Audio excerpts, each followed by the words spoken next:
You are welcome.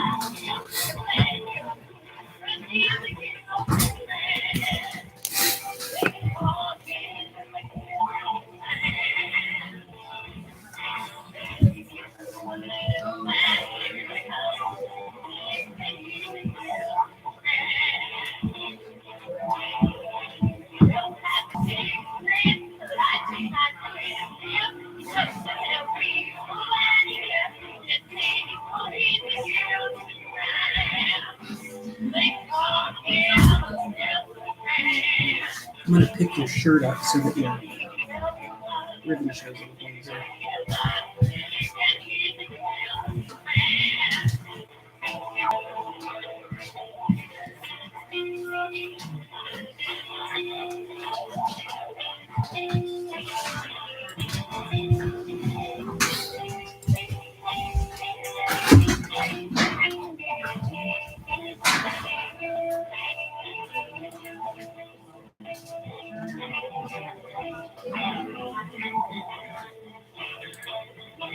Oh, you're supposed to launch your...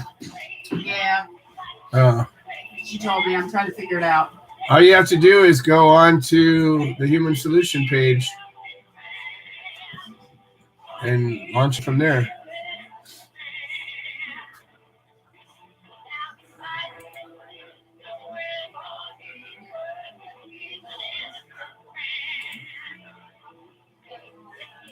And close the door.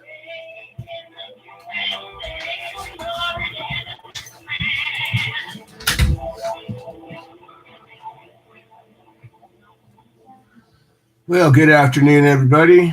We're 5:02, a little bit shorter song, and we got Becca in the screener's position. I just had a brain fart there for a second. It happens from time to time.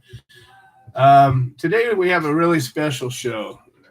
We always have a special show, but today we have a co-host that will be joining me shortly.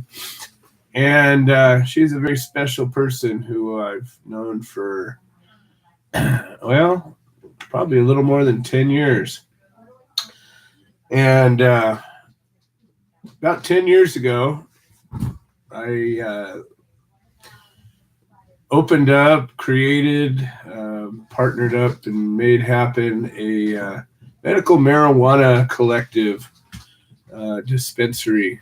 This was back in 2008, 2009, so it was a little over 10 years ago. And this was in California, where we didn't have, we had a medical law, Prop 215, they called it. And hey, Sarah, hey, Laura. It was a law that was very broadly, generally written, and it allowed for patients to collectively or cooperatively get together and grow their medicine. And it had a provision for people to provide medicine to those who couldn't grow. You created this collective, and it was a model that ultimately evolved into these dispensaries. And, you know, I had a partner who I used to do real estate with and actually used to grow pot with in clandestine places. And we opened this place up. We did everything we could to quote, follow the law, knowing very full well that we were blatantly violating federal law. We knew that going into it. And we contacted several lawyers, paid them a lot of money to guide us to do everything correct, spot on correct. We even went to, some of the advocacy activist organizations and, participated with them in the hopes that they knew more about this stuff than we did. We knew about the plants, but we didn't know about, the current state of everything. Everybody's all, oh, have you heard the latest, whatever. We did everything we could to do it right. I can remember one time when we had opened up early on into this thing. Now, mind you, this was an old I don't know what it was, a barber shop. It was a massage parlor, I think, that we took over and built it out. I built the walls, hung the doors, built the countertops. I mean, did this all, with my hands. And while we were, building this thing, we were also building the business, building the collective, building the patient base. And I can remember in the very beginning, this was in the city of Garden Grove in California. And now that my 5-year statute of limitation with the feds is over, I can feel pretty comfortable about talking about this.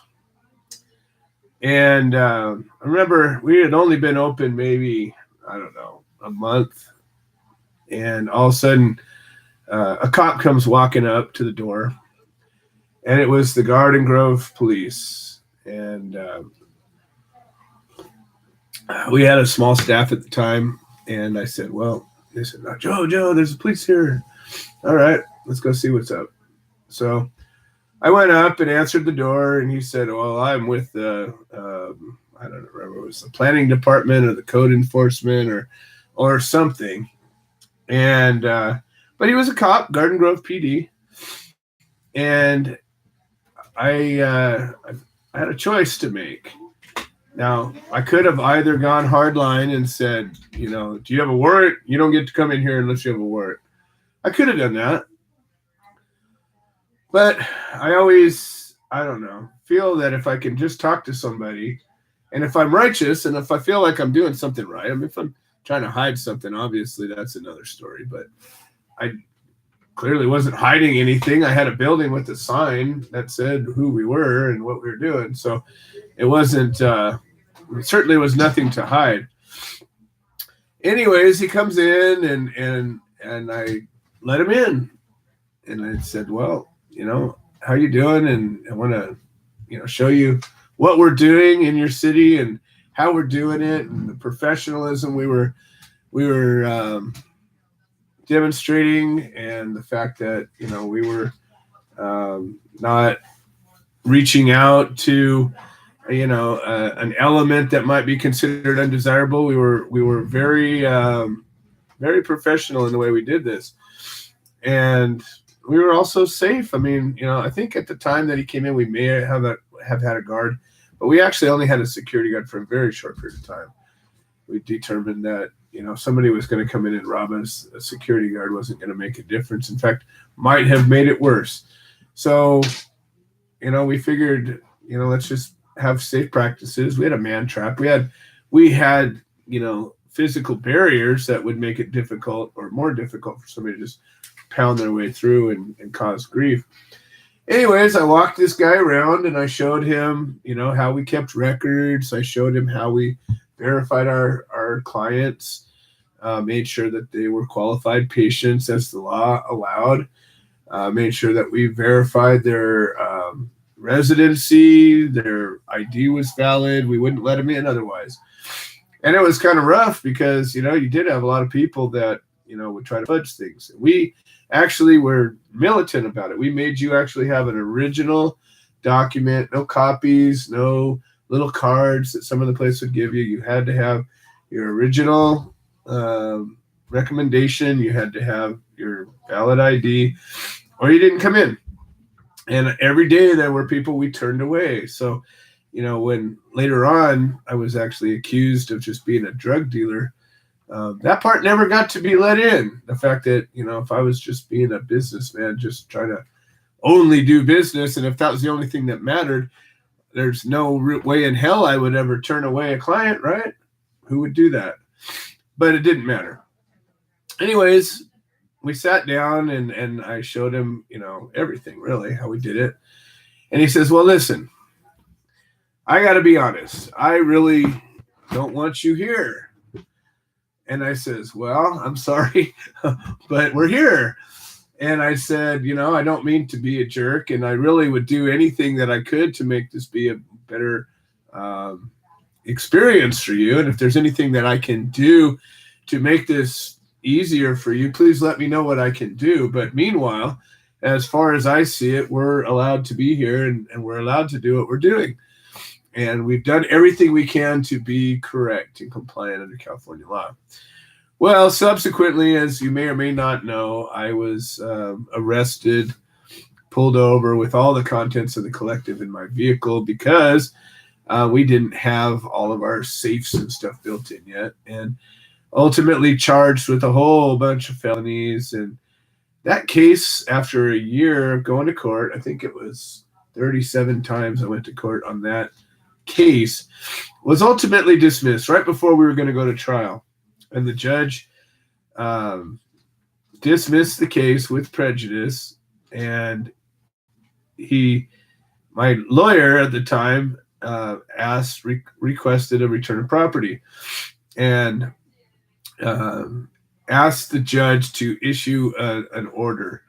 And the judge did. He put together an order that I had in writing, and it said that the owner of this, or one of the owners of this collective, had been found by a court of law to be in full compliance of all California laws that regarded this, and was to be awarded a complete return of all my property. So you think that'd be great, right? Well, I did. We had a big old party, and I framed that thing and I put it up on, behind the counter. So, if anything had gone wrong, I certainly would have, thought that might stop them. That might be a silver bullet. Well, it turned out they didn't give me my money back because they turned it over to the feds. And they said, well, if you want that, you can go ahead and get it from the feds. They did give me back all my pot and my concentrates and everything. They were a year old and not so good, but I got them back in these fancy evidence bags. And we actually brought them back out, and it was a novelty, but we did distribute them accordingly. Well, for any of you who know the story as it goes, I don't know, it was less than 2 months later, I was raided. And I was, that's when the beginning of this nightmare started. Well, when I was raided at the time, I think we were serving upwards of 4,000 clients. People like to call them patients, but, we're not doctors, so you can't have patients if you're not doctors. I know a lot of people like to talk about their clients and people they know as their patients because they are patients. They're just not your patients. So anyways, these people who came to us as qualified patients, we had over 4,000 of them. And every single one of them was validated and verified to be a legitimate patient, had their legitimate doctor's recommendation. We verified the doctors. We even verified that the doctor's licenses were good. We went so far out of our way to do this right. Well, ultimately, when I got raided, and we got out of jail the next day and came back to the shop and looked at it, it was torn apart, destroyed. And we figured there was bugs left inside. There was. So we did a sweep, got rid of the bugs and the cell phones that were left there, and patched it back together and opened back up. By popular demand, our clients demanded that we open back up because we were the only place around that was like we were. There were some places in Long Beach and there were some places in Santa Ana, but for the most part, they were skeevy. They were catering to a less than desirable demographic. And they weren't, clean and professional the way we were.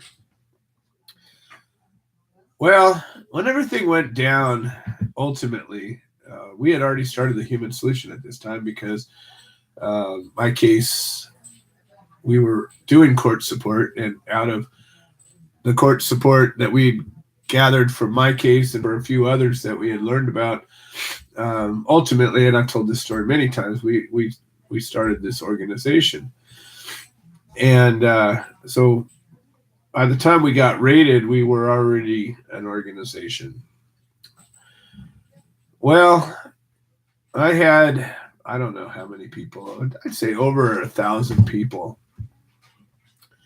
that had pledged their undying support. We're with you. We're with you till the end. Even my employees and volunteers that work there locked arms, and we're in this forever. Never going to give up. Never say die. Well, I don't know if you've ever seen the picture of when they finally dismissed my case, but there was probably about 12 people in that picture. And there would have been more had I done a big call out, because I didn't see that one coming. But of the people that were patrons of our collective, there was just a handful that stuck around. And even the people that worked for us and volunteered for us and were the original people with the Human Solution International, hell, they didn't even come to court most of the time. Once in a while they did, but certainly not every day. And certainly most of them wouldn't even testify. A few did, a couple did. So people are more often than not, and I'd have to say out of a cross section of that, out of 4,000, there was a handful, and I mean less than 10, that actually stuck by at all in any way, shape, or form. None of them really diehard did. A couple of them on the edge of that, but that's it. There was a kid that I mentored. I took into my arms and helped him, let him come to my house, and literally took him under my wing, and he was depressed and had all these problems, and I helped him and raised him up, and no, he couldn't even come to court. I could go on and on about all the things that didn't happen. But there was this one person, and as we were operating before we had gotten raided, we come to find out that there was a lot of people that were our target demographic. And our target demographic were people that needed this plant, that needed it. Okay, I didn't care what you looked like. I didn't care how old you were. I didn't care how young you were. I didn't care anything. None of those things mattered.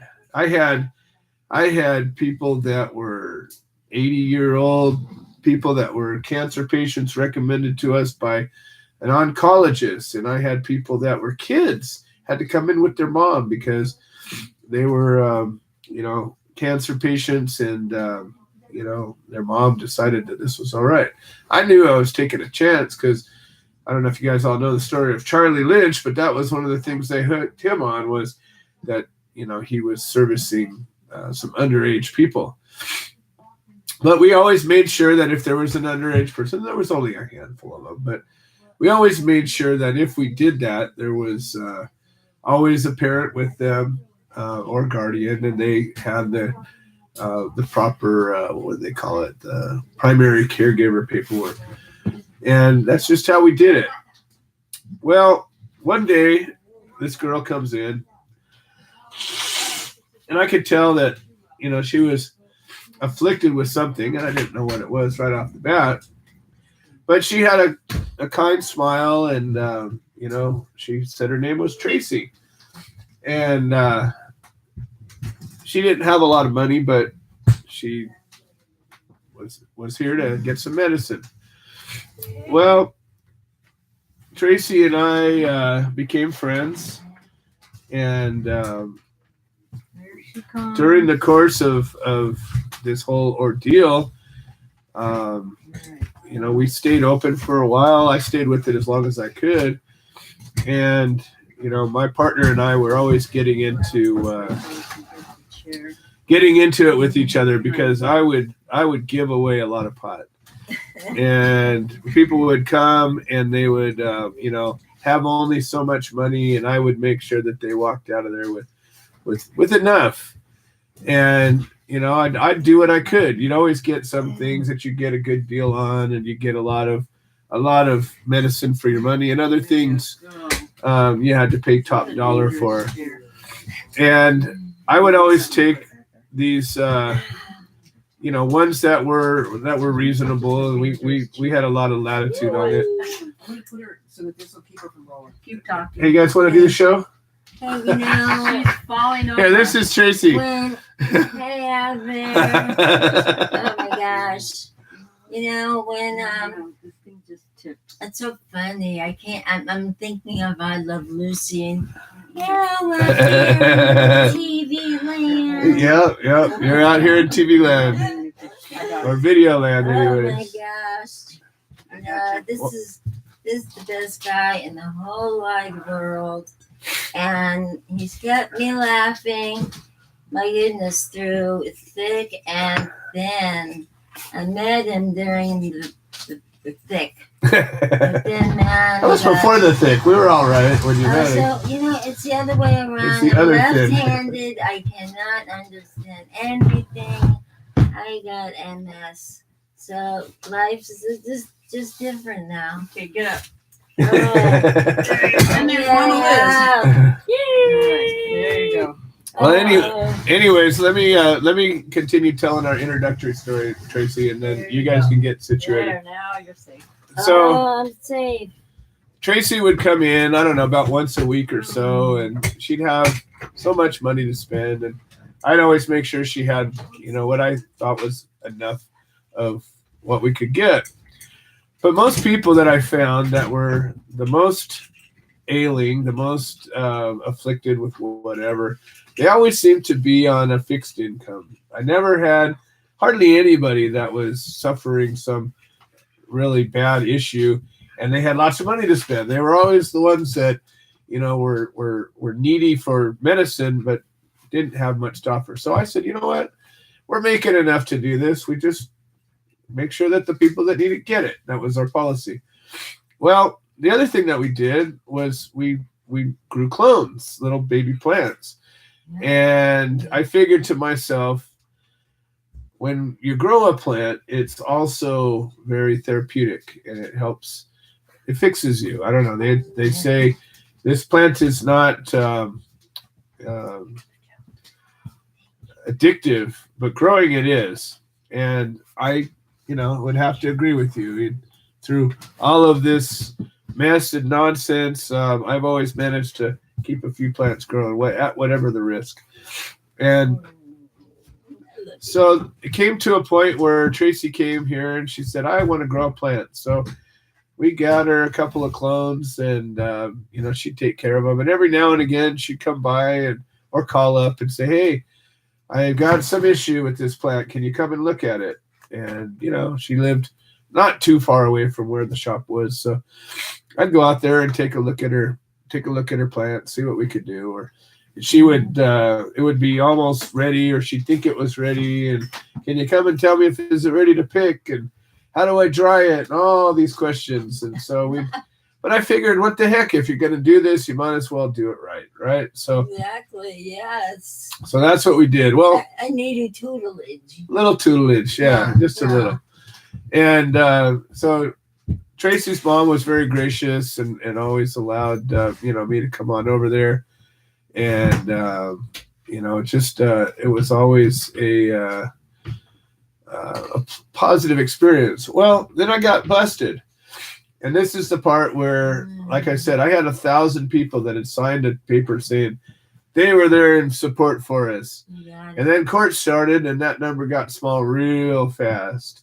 And then we finally were able to present witnesses after we won in the appellate court. And I thought that number was going to be huge because we had all these people and all these wonderful people that we helped so much. Yeah. Well, not so much. But Tracy, she said, I'll testify for you. And when the time came, she came in a wheelchair and went up there. And she testified, and I can still remember.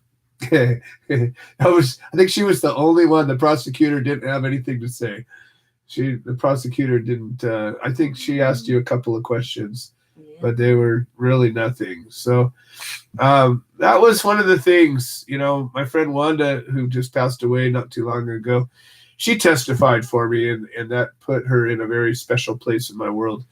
You see Kathy Z behind you. She's the one of the two that bailed my ass out of jail. Laura is on the YouTube feed right now. And if it wasn't for those two, I wouldn't have made it the way I did. I guarantee you. And there's so many people that, helped me along the way, that helped me be able to fight. You think, oh, I'm just going to fight. Well, who's going to pay the bills? Who puts food over your, in your mouth and pays the electrical bill? Well, turns out people stepped up and helped. But when it comes to fighting a case, you have to have people willing to testify. And unfortunately, most of the people that could have testified, that would have been some of the best witnesses, were nowhere to be seen. But Tracy was. So here it is, 10 years later, and Tracy is still in my life.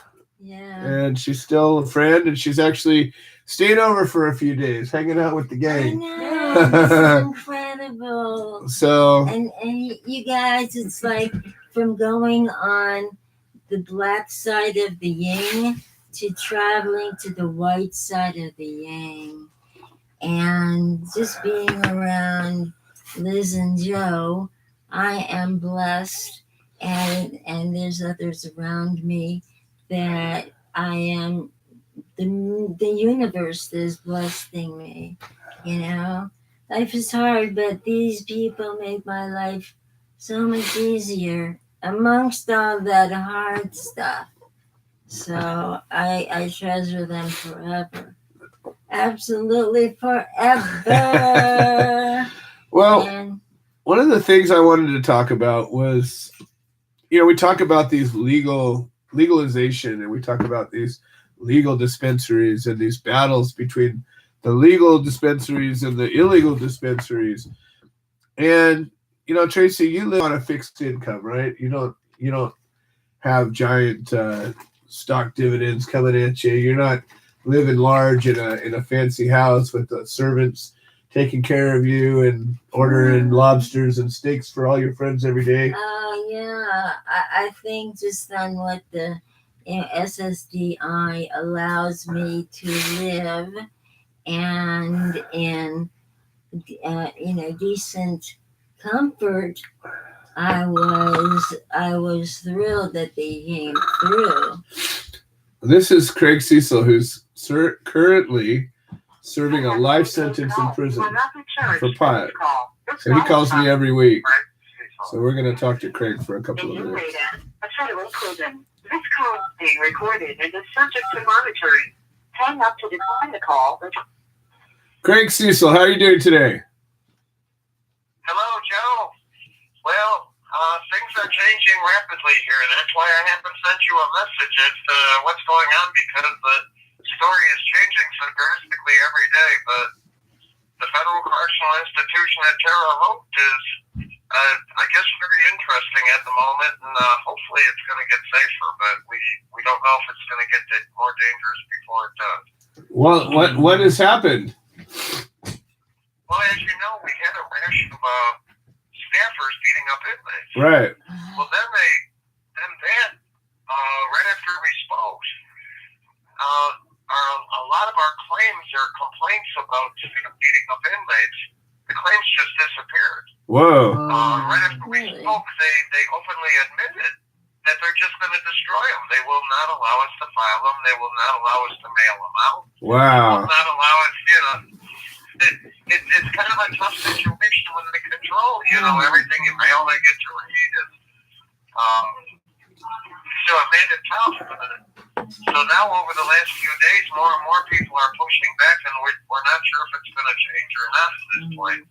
Wow. Well, hopefully, it seems as we've noticed over the years that when something gets brought to light, when people are aware that other people are aware of it, that seems to be when change starts to happen. So maybe that's what's happened, is there's been enough people saying something about it that maybe they realize that something better change, or it's going to change, Pressure's I building. believe it has, because I got pulled out of work today by what's called the Special Investigative Services. And this isn't even the ones from here at the prison. They're from the penitentiary across the street. And their question is that they said that they were sent by the complex warden to ask me and confirm with me that I have not in any way been retaliated against, or that I've had any threats or retaliation regarding my push to try to fix this system of staff beating up inmates. So at least they're sensitive to that there's somebody looking over their shoulder, I believe. Wow. Well, it sounds eerily optimistic. I don't know It does. that I would feel entirely comfortable, but it sounds, at least like you say, somebody's aware of something, and I think people are less likely to cause a bunch of harm when somebody's watching. Correct, and I've written to a bunch of media outlets, and I have a feeling some of them contacted here, and they don't like that.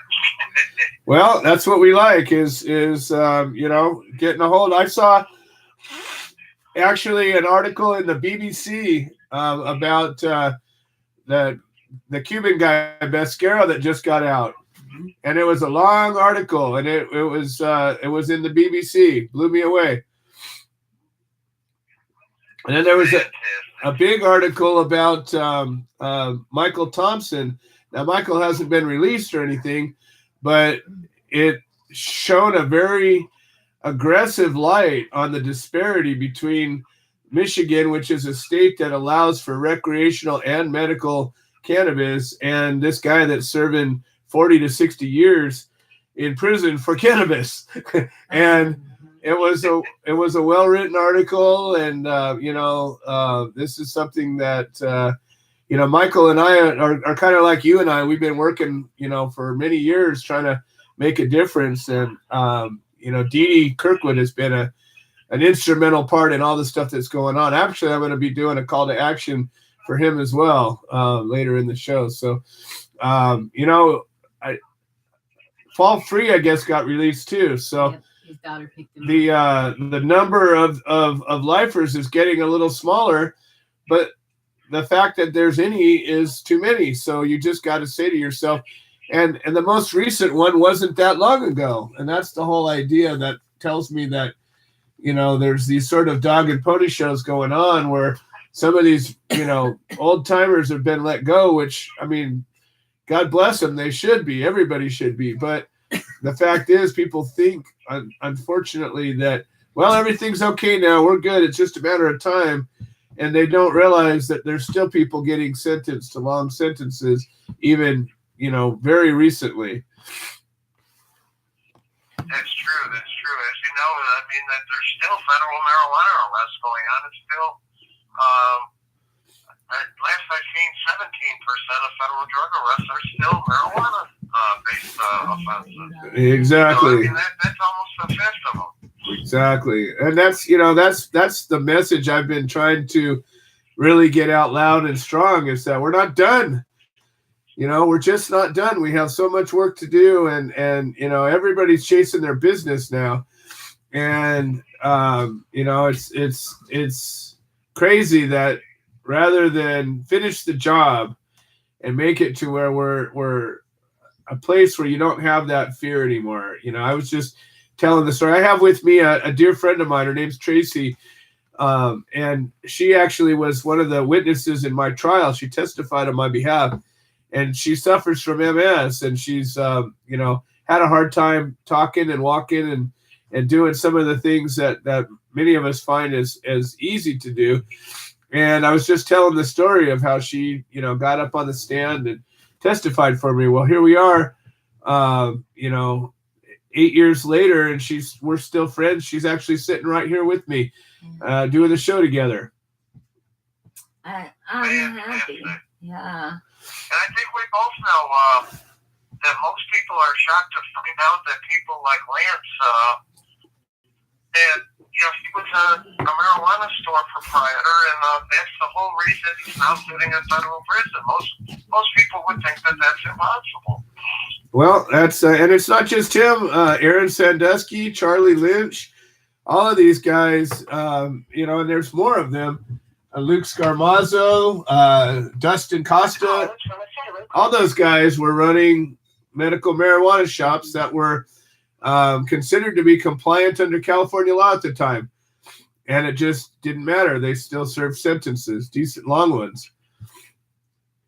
Now, one thing I would kind of see what you think about is that vote they had yesterday in Colorado to at least partially or, to some degree decriminalize psilocybin mushrooms or shrooms, I guess as people call them. Yeah. They did do I it. have to be honest, I had some reservations about that. Well, here's the deal, Craig, and this is where I've always taken a very strong stand. I don't think that there should be any restriction on any substance that you take into your body. I think the restriction should be on what you do. And if you put yourself in a position where you cause harm to yourself or somebody else, then that should be the problem. People take all kinds of heavy narcotics and all kinds of medications that render them useless, like they could not do anything. And there's no problem with that as long as they don't try to go out and do something. But the second you get behind the wheel of a car and you are truly impaired, which we could test for, we could show, or if you're getting behind machinery or you're getting out there in a place where you could slip off the Grand Canyon or fall off a bridge or something, well then that becomes the issue, not the substance, but your action. Yeah. I think unfortunately that would just take way too much common sense, and we just don't live in a world where it seems that wants to take root. So, I'm always going to err on the side of freedom and then, figure out consequences for actions. That's where I stand on it. But I definitely could see, a reservation about, somebody getting all baked on mushrooms and then what are they going to do? But I guess that's the point of it all is what are you going to do and where are you at? And, are we going to give ourselves enough credit for being responsible adults? Or are we going to be forever, living in a nanny state because we're not capable of making adult choices? They're finding they do microdoses of them. So? I agree, because the libertarian side of me says, I want the government out of just about every aspect of my and everybody else's life. Yeah, I have a pretty strong libertarian side myself. The thing of it is I'm so disgusted with the current state of politics on both sides of it. I just wish that we could get a third party strong enough candidate to get up there and just shake the tree loose and have, enough people with common sense that says, you know what, these poor bastards on either side of the wall are just crazy and all they want to do is kill each other. Mm-hmm. Why don't we have somebody who actually cares about the people? Because we don't seem to have that. Right, exactly. Yep. Unfortunately, I think they end up becoming an enemy then. Unfortunately, what's happening to President Trump in a lot of ways. They want to put his taxes out and make them public, not because they suspect anything is wrong, but rather because they just want to, dig around and see what they see and things like that. And exactly. That seems like a punishment against the person for no reason whatsoever, only because, he's not telling the same line they are. They just want him out, and that's it. That's all they care about. And, it's unfortunate that our politics have devolved to that. And it's funny because I run around with a lot of different people, and I know people that are Trump supporters and Trump haters, and the haters are so vehement about their hatred, and the supporters really don't say anything about it. And I don't know, how I think. I think they're all a bunch of crap, and I wish that we could just get, like I said, a third party that wasn't influenced so much by either side of these political machines that have gotten so big, and they're so beholden to these giant corporate entities. And that's the part that we can't seem to get away from. Both sides, you look at the record of influence of both sides in the last 10 elections, and it's all these big giant corporate monsters that are pulling the strings, and these guys are just puppets anymore. I agree, because so much of it is political. I think a lot of people see a problem with our immigration system and our asylum system, but everybody's afraid to, go after some sort of law because it's going to alienate some group of people. Employers like cheap labor, so they're going to be, angry about, cutting down on some immigration, whereas other people, maybe are mad about, tax dollars going to immigrants, both, legal and illegal, so they'll want to curtail that. And it just seems like to so many politicians, it's a lose-lose, so they don't show any leadership and make any decisions. Exactly. Well, it's a funny thing because I know a lot of people that are very progressive minded and very left wing democratic type folks, and they believe that the corporations are they're greedy bastards and they're taking advantage of everybody and everything and they're ruining the world, and they believe that things should be shared, social equity, and there should be everybody should pay their fair share of this. But then the other side of this is, okay, so let's say we do that and we say, all right, corporations, you can't get out of your tax breaks. You have to pay these exorbitant taxes and they can't make any money. Well, who the hell is going to want to do that? If you're a corporate, if you're driven to be a corporate king of some sort or another, your whole goal is to be successful. And if it gets made so that your success all of a sudden hits a tipping point and boom, now you have to be a failure in order to be a success, who would do that? You would all these big corporations would leave and they'd go someplace where they could be successful. And that's, unfortunately it's a paradox. There's all these great ideas of we need to, have these big safety nets and help everybody. Hey, I'm all for that. I don't think anybody should suffer. But Americans have historically been one of the most generous people on the planet, even though we don't have a good safety net. We take care of our own, we take care of others. And if it wasn't for the generosity of the American people, the whole world would be in a world of hurt right now. And granted, we cause a lot of problems. Hey, Craig, I'm rambling. You got your first beep already. I'm going to turn it over to you.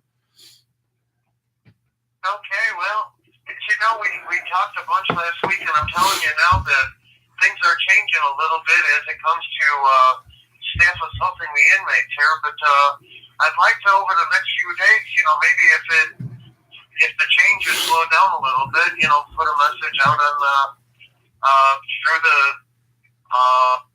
website and let people know what's happening here. And I hope it's not happening in other places where staff, they're having trouble hiring staff. They're hiring staff that just isn't that good, and we're getting a lot of inmates beat up, and they're not firing staff because they can't replace them. I think we need to shine a light on, so many inmates getting hurt by staff. If you send it, I will get it published. I can assure you that.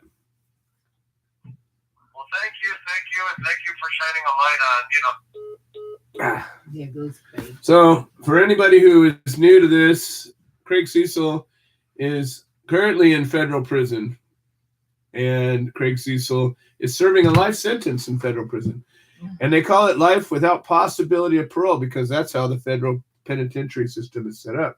There is no parole in federal prison like this. Okay, so anybody who ever gets paroled, they're state prisoners. Federal prisoners, no parole. So Craig Cecil, in a world where people are making money and going public with their companies, selling stocks and squabbling over, are you licensed or not licensed, this and that and the other thing. Pot is everywhere. The price of pot has gone down by 200% in the last 4 years. Craig's in prison. Craig's in prison for the same thing. And what did Craig actually do? Yeah, Craig didn't even have pot. He didn't do nothing. He's a truck repairman who, in addition to all of his other trucks he fixed some trucks that were used by smugglers, and they built these fake panels in their trucks, and they smuggled their pot and whatever else, and they brought them to Craig to put the trucks back together. That's what he was guilty of. But anybody who knows the legal system, the so-called justice system, when somebody gets busted, they rat. They rat on typically. And they rat on everybody that's around them, and then they go and bust those guys, and they rat on everybody that's around them. And every once in a while, somebody decides, hey, wait a minute, I'm not ratting because I didn't do anything wrong. And I'm not cooperating with you.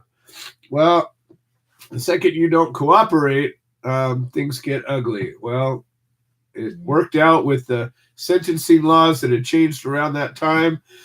And the conspiracy laws, which allow for, if you are in any way party to a big operation like was happening, even though you may not know anything about the workings of it, you may not have anything to do with the actual crime part of it, but you're complicit because you had something to do with something that had to do with it. You are guilty of conspiracy crimes, and that's what they got Craig on. And when you get busted for a conspiracy, you are facing the same penalties as the actual crime. And that's how it works, folks. Aaron Sandusky, he got hit on conspiracy. When we found that he was not guilty on the actual charges, we were all excited. We thought maybe it was going to be okay. Then they hit him on the conspiracy charges, and he served 10 years. He's still in prison right now. All right. So we've got, well, we're burning through this show fast. We got 15 minutes to go, and we got 3 things I want to do. I got Pete Yapel on the line, and Pete just was part of a big old march in New York. We got Glenn Keeling on the line, and he was just part of a event yesterday, and he's got some updates. And then I want to talk about Michael Thompson. There was this great article in the newspaper, in a I don't remember exactly where it was published, but it was brought to my attention. I read it. It was a really long and involved article. And Michael Thompson and I have been working together for, I don't know, 5 years, maybe 6 years, something like that. It's been a while. And another ridiculous case, a horrible case, a good guy that happened to have some pot. He was selling some pot. I think he had a couple of pounds. And he ends up, because of a crappy DA and a crappy judge that just had it in on him. He happens to be a black guy in Michigan. And I think it was his wife or his ex-wife. His wife, I think, had an old gun that didn't even work.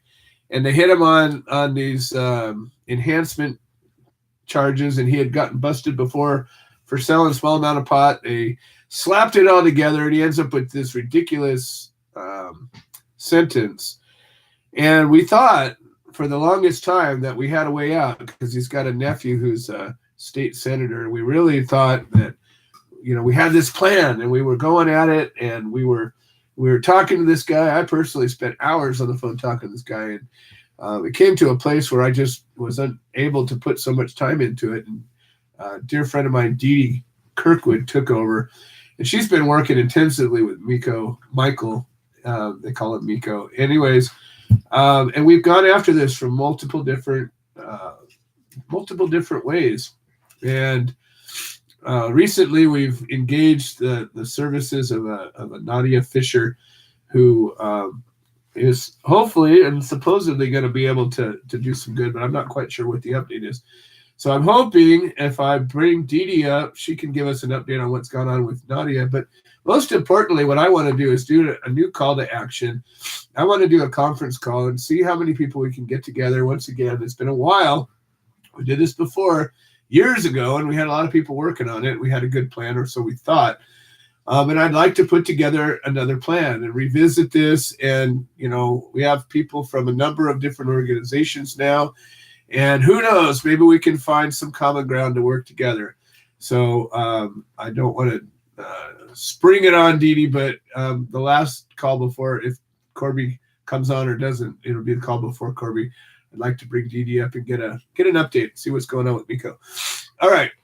So we're going to start off with Glenn Keeling, and then we'll go to Pete, and then Dee Dee. Glenn Keeling with Creative Care Beacon chapter of the Human Solution in Ohio. Hey, Glenn. Glenn Keeling, welcome to the show. How are you doing today? Glenn, hello. Hey, Glenn. You're live on the air. Yes. Hey, I'm sorry. I was talking. How are you guys? Thanks for having me on. That's all right. I was talking too. It's okay. We do that. Awesome. I just want to give an update. They're filming us doing a documentary on what's going on here in Ohio, the unfairness and what's going on with Peggy's and my case. And of course, we're 19 months into our case with still no headway. Kind of still at a standstill. We went over today to the office to my marijuana card and gave a small educational course over there. I think that it's going to become a monthly thing going there to Low Bronson, my med card, just give it to Hollow Point. But yeah, I listened to you and Craig and talking, and that's pretty much what I was talking about today is, you know, the all around us, you know, the cannabis is being legalized, and with legalization, you know, of course, you know, Joe, and I know that comes with a whole list of other horrible consequences that, you know, that we as adults don't really need. We were talking that, you know, even though the places are legalizing and recreationally, there is still people serving time in prisons all around it. And, you know, we can't forget about those guys that are serving life in prison. Not even life, just any time at all for a plant is unnecessary. 10,000 years of being on this earth and it's never killed anybody. But yet you jail them for that. We're reading that there's a couple of people that a bus driver in Columbus, Ohio, near us, raped a 14-year-old girl. One of those kids that he picks up. He's going to get, it was in New York. Sorry, I thought it was in Columbus. New York, either way, he's going to get 10 years of probation and will not have to register after that. He raped a 14-year-old girl and only gets away with probation. Peggy and I were only in possession of our medicine, and we're looking at over 50 years. Throw that on a scale and show me where the balance of fairness is. Yeah, it's unfortunate. You see these things happen all the time like that, where Go ahead, Joe. No, I mean it's unfortunate. The violent crimes are treated with I don't know, a different set of rules. You know, Craig Cecil's always said, if you could just treat me like a rapist or a violent criminal, I would be more likely to get out than where he's at right now. And that's unfortunately the world we're living in right now. And you know, it's such a conundrum and a paradox, because we've got all these states and they're, you know, doing all these legalization and recreational and medical laws, and yet you still got people getting locked up right and left, and the people that are locked up aren't getting let out. Right. There's no fairness in it. And, you know, I touched a little bit on, you know, the war on drugs. It isn't a war on drugs itself. It's a war on people. It's a war on sick people and people with addiction. You can pull up, and I think you guys have heard it before, you can pull up any county jail in any area, in any state of the United States, and 95% of the people in there because they're an addict, because they got busted with meth, or they got busted with heroin, or they got busted with a needle, or they had a little bit of cannabis in their pocket. The majority of them, I mean, the war on drugs, it targets sick people and addicts. There's losing. It's a losing war. Oh, it's true. It's true. And, you know, we got a number of people that I'm working with, and Pete Yapel's working with a group in New York. And I've been working with a number of people that, you know, are using cannabis therapy to help addicts get off of hard drugs. And, you know, we're working with a number of people and successfully most of the time. So it's crazy. You know, when I was locked up, that was the biggest thing. There was heroin junkies and meth heads that were coming and going all, you know, there during the time I was there was one guy came in twice. He came in, he got out, and he came back in again. And I'm like, wow, I'm an old timer now. Wow. Crazy. Yeah. Yeah, it's pretty. I was only locked up for 27 days in the county jail here. But in those 27 days, I've seen the same guy twice myself. For meth, got out this time, went right straight to the meth house, and he was back in. I think 2 or 3 days later, he was back for the same thing. But yeah, you know, cannabis, you serve more time for a plant than you do literally almost any other crime. You could literally kill somebody and do 10 years of prison time and be out. Oh, I know. It's crazy. And we talk about, we cite cases all the time about, heinous crimes that people are let off, sometimes with very minor sentences. And, you have victim statements, you have victims' family, you have, a whole wake of destruction that comes from a violent act.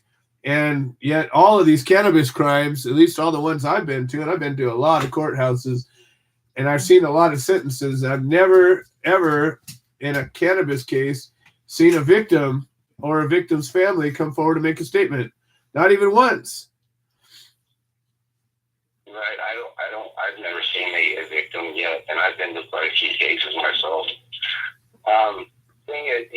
The thing we want to stress is education. Know your laws and know your rights. And if you don't, it's pretty easy to Google. And if you don't want to Google, there is a Human Solution International chapter near you. All you have to do is simply reach out to one of us.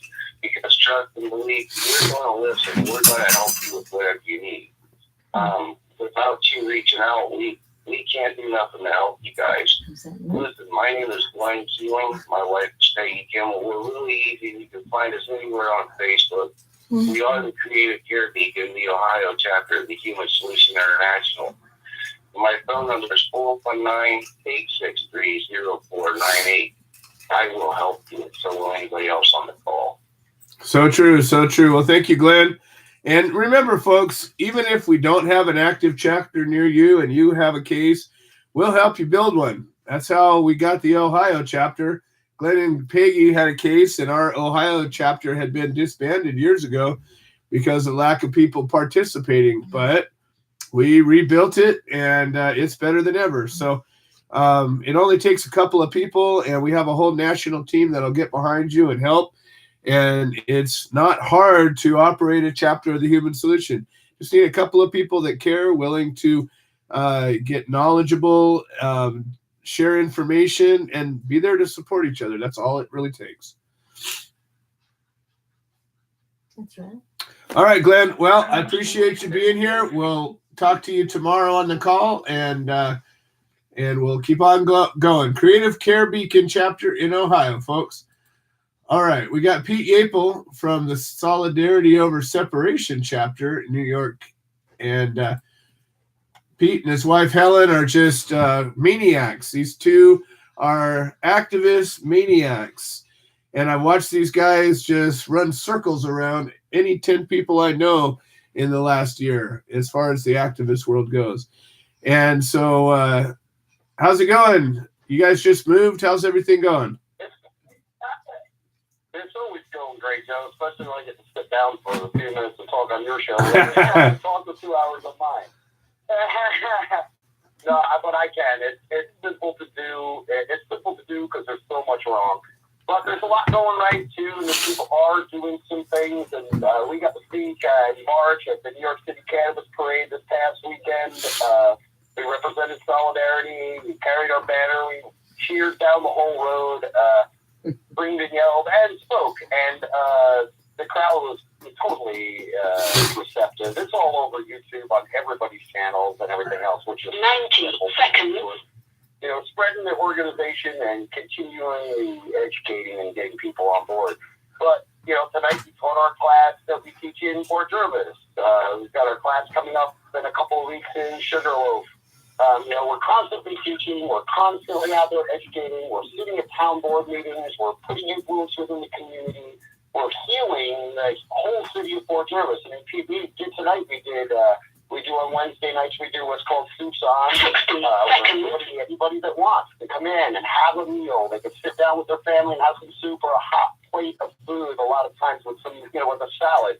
And at least we know people are getting fed, and as they're eating, and then we get up and Helen and I educate. Any cannabinoid system, and we treat people right there. I mean, if somebody can't afford it, we're going to treat them. We don't want to see people suffer and be ill.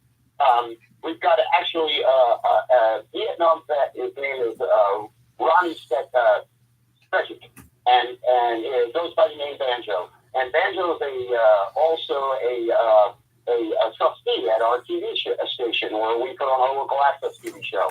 And Banjo is probably one of the most intelligent, beautiful men I've ever met in my life. He's just a wonderful guy, got a great heart, from Vietnam, and the PFTV, and just believe me, this man comes from his grandfather is documented, was the first man that set his foot on the sands of Normandy on D-Day. Wow. And well decorated. And his father too. So he comes from a long line to stretch it. Yeah, that's it. And so he's battling this, constant battle in his head, and has been for years. And we've been treating him for the last 3 weeks. He now rides his bike and tows a trailer behind it where he goes around. He's active. He's at the classes. He was on our show. He's picked up his guitars again. And this man played with Arlo Guthrie. He played all over Woodstock. I mean, he's an incredible musician. Oh my God.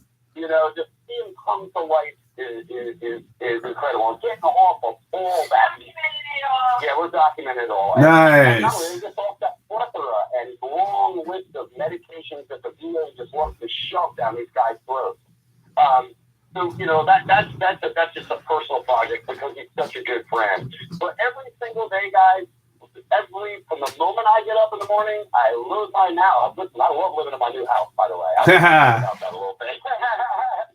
I mean, it's just gorgeous. You're going to fall in love when you get here. I can't wait. There's a woods, man, a 200-foot long driveway, man. But my mornings have changed now. I load my pellet stove. I empty my compost toilet. I walk around my property with my coffee and talk to the animals. And I enter the world a little bit differently. And I think that if we all can get away from that hustle and bustle and take a step back, then we can see that we do have some time. During that time, man, I'm thinking about what I'm going to do for the day, what congressman I'm going to call, who I'm going to talk to. We're always trying to be in front of someone that's going to make a difference. The Facebook thing was great in the beginning. It really was. We stirred up a lot of interest and grew a base of people that we've educated and learned and followed with us, and now have taken that. But Facebook isn't going to do it in the real world. Like Glenn was saying, we got that case here in New York, Watertown, where the bus driver admitted went to court and sat on the stool and said, I took her on the bus. I got her drunk. I took her to my home. I raped her. I brought her home. He got 10 months or 10 years probation. 10 years probation. That's it. Not a lick in jail. The 70-year-old cancer patient in the same town, 70-year-old man fighting cancer legally with a medical card from the state of New York, bought wax from his dispensary here in New York, the state little pharmacy that we have to buy from, because that's what we're forced to do. He bought it from there, handed it to the police officer when he was pulled over with his card, and said, the cop looked at him and said, you are going to jail. And he kind of half laughed because he thought, what do you mean I'm going to jail? He's a 70-year-old guy. I got my card. I went and I did what I was supposed to do. Sure enough, he's being sentenced in October.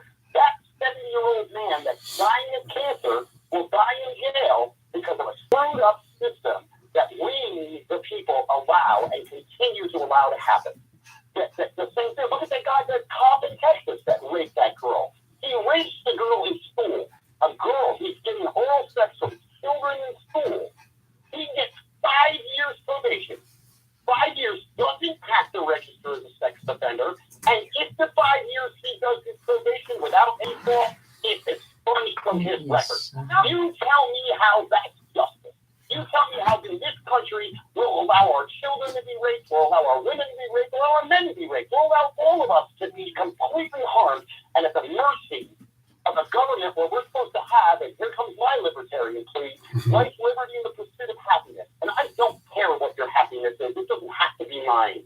That's not what the country is built on. I'm sorry, Joe, but you know me. I get... No, it's all good. It's all good. I'm right there with you. Well, and that's why one by one we're gathering a team of dedicated freedom fighters. Activist has become a watered down word. I don't even really. Somebody says, "Oh, I'm an activist." I'm like, "Yeah, what does that mean?" You sit on Facebook and rattle your keyboard. I mean, it's not that there aren't activists, but I think freedom fighters is more of a term for who we are. And the people that have gathered together with this organization, we are actually fighting for freedom. And that's the gist of what we're about. We're a civil rights organization. We're a human rights organization, and we still have a lot of work to do. And that's, that's the key.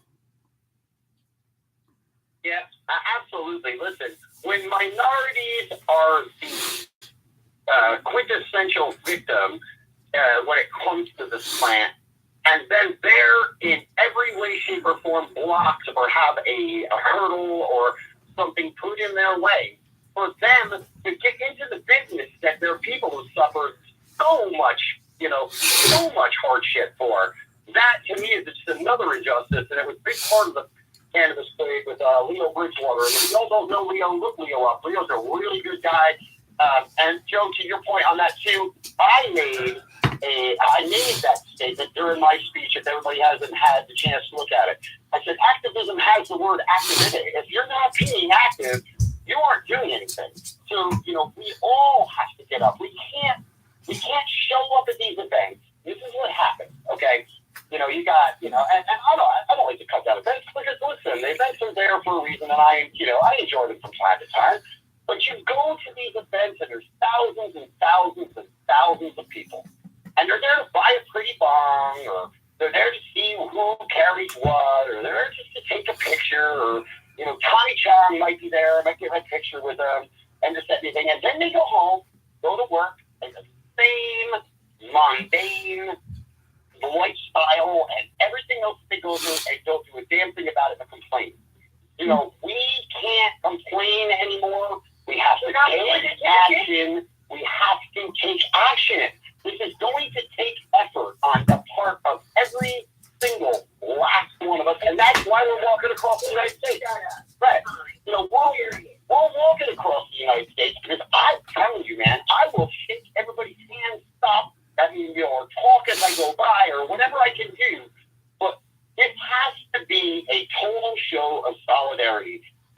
People say, I can't walk. I don't expect you to walk. Step outside your front door and wave. Say hello. Throw us a bandana. We'll make quilts or something. Right. Make me a sandwich. Right. You know what I mean? Give me a glass of water. I don't care if you show some support, and if we can get an ant trail of sorts across this country of people just showing, hey, we aren't going to put up with this shit anymore. We're done with your bad decision making for us. Amen. All these years of the medical association and really, all these years of just bad choices. It's done. We have to take accountability of our health care. And that's what we're doing. We're taking control over our being. Period. Love it. They suck at it. And not only that, let's just look at it in the most simplistic form that we possibly can. We have a plant that was bastardized and taken from us from ignorance, racism, and political worry that we wouldn't need them any longer. Okay, listen, cannabinoidal deficiency is running wild, and it has no way it can't. For 100 years almost, the plant has been taken from our soil, from our foods, from our clothing, from our health care, from everything. An endocannabinoid system means that you have an androgenous system within your body that creates polycannabinoids that match the plant. We need the plant to keep us healthy and to stimulate our bodies to produce these cannabinoids on their own. And when we can't, we replenish them naturally. But the fact of the matter is, that is too simple for our government. We would be healthy without them. And that's the problem. The last thing I want to talk about really fast, Joe, I promise I'll make it really fast, is the government patting himself on the back this goddamn week for suing opiate companies or hold them accountable. You, use my language, guys, here it comes. You son of a fucking bitches. You supported it, you backed them, you did everything you could to keep them as strong as they could freaking possibly be. People suffered, you bastards. We're the ones hurting. We're the ones that are still suffering. We lost brothers and sisters and everything. The cancer, we people suffered for years for no reason. And you're going to act like a goddamn hero? Pat yourself on the back like the FDA when they get shit that they put on the shelves that's killing people. It's just so hypocritical, and we can't stand for it any longer. And we're electing these people, folks. We are. We're electing them. And don't tell me, oh, well, no, they said. Well, if they don't too, then you don't re-elect them. Come on, man. I couldn't agree more. Well, Pete, if no, don't ever be sorry for that. I wish more people would have a little fire in their belly. Well, let's say somebody wanted to connect with you and be part of the Solidarity Over Separation chapter of the Human Solution in New York. How would they get a hold of you? Absolutely, guys. We're very easily found on Facebook at Solidarity Over Separation, the New York chapter of the Human Solution International. You can also go to www.canowetalk42small.com. We and me and Helen offer our services on a daily basis. Everything that's there is there. Industry associates are on there, Joe, and you'll see Joe and a bunch of other people that we deal with. All of our contact information is on there as well. And my phone number personally is 845-522-3162. Man, we're here to fight, guys. Why don't you join us? Awesome. Pete and Helen Yapel, folks, two of the finest folks you could ever know. Awesome. All right. We'll talk to you guys tomorrow. All right. So now we're running overtime, but what the hell? I just said to my wife the other day, I said, it's better to do a 1 hour show and go 20 minutes long every time than do a 2 hour show and sit there 40 minutes from it over going, gee, I wish that guest would have called in. So anyways, this is how we're doing it and deal with it. So I want to talk about Michael Thompson. Again, this is a man who has done all kinds of good for the community. He's created a program to, try to thwart violence, gang violence. He's done all kinds of good things working with the community. He's been locked up for a long time. He'll die in prison if we don't do something to get him out. And we've been fighting a number of different routes for the last, I guess it's been about 5 years now. And like I said before, I used to talk to Michael every day, and I with so many things going on, I wasn't able to put that much energy into one person, knowing that this was an ongoing, long time project. And a lot of the people that I had helping have since gone on their way doing other things. So this amazing person comes along and says, you know what, Joe, I'd like to take the ball and help you out. And this is something that I feel very strongly about and passionate about, helping these prisoners. And I'd like to take that off your hands if you're okay with it. And I was like, wow, who would say that? What a great thing. I wish, nobody in my whole life has ever offered to take a burden that needed to be done off of my plate. And it's been amazing because I didn't have to sit there and go, oh, gee, so many people offer to do things and most of them never do them. Or they don't do them, they don't put their heart into it, or they put some little bit of effort into things. Generally speaking, that's what happens with most people. But Dee Dee's put her heart into it. She talks to Michael every day. She's worked on, I don't know how many angles of this. And I'd like to bring her up now and just see where we're at. Because I don't know, since Nadia's jumped into this, what has happened. I did see this article, which was pretty well done as far as I could see. And here we go. Dee Dee Kirkwood, dear friend, and she's truly an activist, a freedom fighter. Dee Dee, welcome to the show. I know I didn't give you a heads up that I was going to bring you up, but I just really, after seeing that article about Michael, I just really wanted to talk to you about it. Well, because I said I would help you, it's just been like the journey of a lifetime because there are so many twists and turns. I can't even retell the story because at every moment we just push another door open, and then we push another door open, and it's all creative. It has nothing to do with really anything other than just let's come up with one more way. Right. So now, to bring it up to date, we're going to piggyback about this awesome article that says everything to do with Michael, prison reform, comparing him to like other people, and she mentions the nephew's name, Sheldon Neely. Right. So now Sheldon, who you've talked to forever and ever, he really is all about not wanting nepotism to affect his own career. Right. So he has done zero. Right. And now he's running for mayor of Flint. He works hand in hand with the governor. Wow. They are co-workers and state hazards. So now, with this article, she mentioned his name Yeah. as being the nephew and uncle. So all of a sudden, he's going to be forced to come out of the closet. Right. Of course, we're sending it to the governor Yes. by mail. And I'm underlining all of this and the Sheldon Neely part. And she's going to turn to Sheldon and go, Sheldon, what? He's the longest cannabis prisoner in the state of Michigan. Yep. Is now like in from nothing. Everything's gotten cleared. And so finally, Sheldon is being pushed as a representative and a mayoral candidate. I love it. What is he going to say? He's going to have to address it. So, Michael, this is just like as of yesterday, is like doing cartwheels. Finally, his nephew, who never came to his side, and everybody goes, oh, but your nephew is the state representative, and he's head of the Black Caucus, and he works with the mayor. None of that matters. He did not want to hurt his political career, and now he is being forced to be in the limelight because of it. Well, not only that, I can't stand it. not only that, Dee Dee, but all the time that we talked to him, he lied to us. You know, he made us think that if we just did this and this and this and this for years, we talked to this guy, and he assured us we had to go about it this way, and we listened to him, and we didn't want to upset him, and we went out of our way to follow his lead, and we did to the letter, and then whoop, nothing.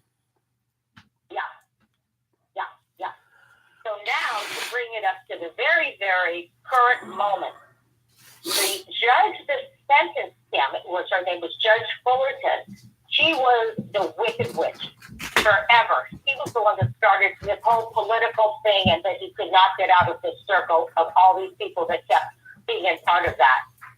So she just died. Oh, bummer. Now she knows the truth. Well, I hope there's a special place for her. Yeah. So the new judge that replaced her is a young, white lady that works at volunteers at the museum. She's just like youthful, happy, and she only has come from probate court. She has no history. Wow. So she has nothing to do with the old regime. He's completely a new everything, and now Michael has written a motion, a petition, and he's sending it to me that I'm going to include this article, include what he got as a block report from the administrators in his prison that they never do, that just says he is an excellent prisoner. We are writing on his behalf. So I'm going to send that to the judge also. Wow. So it's falling on new ears, and he said that this new judge has the power to get him free. That's about to happen next week. That he wants me to send it from California, so it looks like a little bit different than coming from him in prison. Sure. So we're just going to keep going, but he is so like. That Neely was mentioned in this letter, like over the moon. It's just really like, because it was like a touche moment. He thought, never, is he going to get support? But now he's going to be forced, the representative, to say something. I'm going to send him an email tonight and let him know that I just heard all of this. I think he tried to call me a couple of times, but if my phone doesn't pick it up, I have no way to call him back, and it drives me nuts, No. But anyways, well, that is. But that didn't work out. Yeah. Well, Wasn't like to start it all. Yeah. I know that. That's the update. Well, that is better than I had hoped or expected. So I am absolutely tickled, and I'm just so pleased that somebody, you took this thing on and you did not only what you said, but so much more. And you're in such a small group of people in my life, of people that actually do what they say and have the heart to really just, you're part of the human solution. That's all I can say.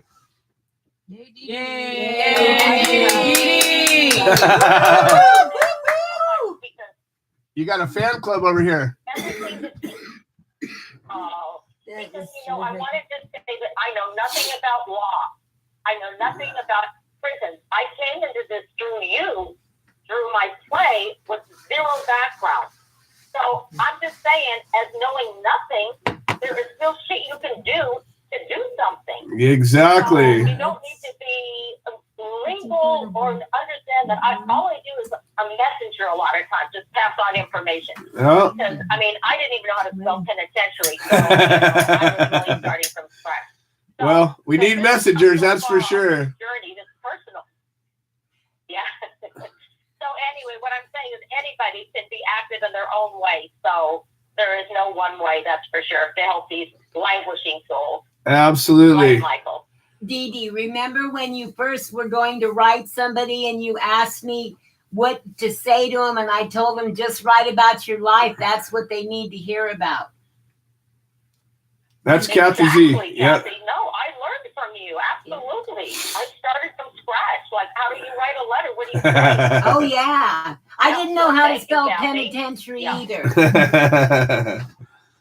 Well, I just am so tickled to hear that that's what's going on, and just know that I am going to reach out to Michael tonight and let him know that I just heard this, and can't wait to talk to him and see him in person. Well, looks like we're going to take that trip to Michigan soon enough. Awesome. Thanks, Dee Dee. Dee Dee Kirkwood, folks. Yay! Love you guys. Thanks so much. All right. Love you too. Bye. Thank you. All right. Well, Tom Corby didn't show up, so I need to send out a search party. If anybody has seen or talked to Tom Corby, let me know, because he hasn't missed a show in a long, long time. So hopefully everything's good over there. All right, folks. The last thing I was going to say before we jumped into this is Tracy here. We talk about legalization. We talk about laws. We talk about licenses and all of these things. And I want to ask you, Tracy, if you had to buy your cannabis from a licensed dispensary, would you be able to get what you need for your medication? Would you be able to afford it if you had to go to a licensed place only? Well, I would have to find a license plate a license place that delivers. Right, but when they do that, though, their prices, because of all the taxes and all the fees and all of that, do you ever get, can you remember when you used to come into my shop, you had the same money as you have now, right? Right. But exactly, were you able to, you got what you needed when you came to our shop, which today would be considered an illegal operation, right? Yeah, it was so cool, but yeah, they changed the rules. So by today's rules, if you were to be stuck going to only the legal places, you'd be stuck without being able to get enough medicine. And at the end of the day, you would suffer more because you couldn't afford it. I couldn't. And that's the problem with legalization, is people that need it most, more often than not, are stuck in a fixed income. Yeah. And they need a lot more pot than everybody else does. Exactly. And guess what? More costs more. Yeah. And it doesn't make sense. So I want to let everybody know, and everybody who's gung-ho about it has to be legal or it's not right and not this and not that.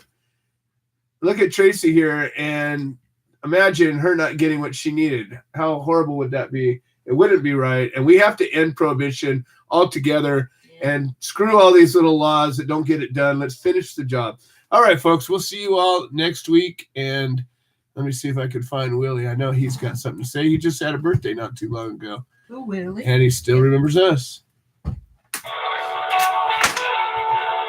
Nelson, and the Willie Nelson Tea Party and I endorse the human solution, supporting cannabis prisoners because no one should go to jail for a plant.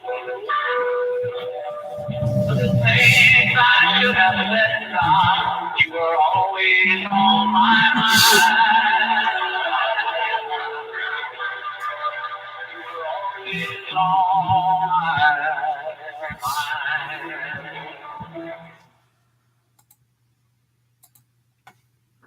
Thank you for using Blog Talk Radio. Oh, look at that. She's putting up her thumb. Oh, cool. I've never seen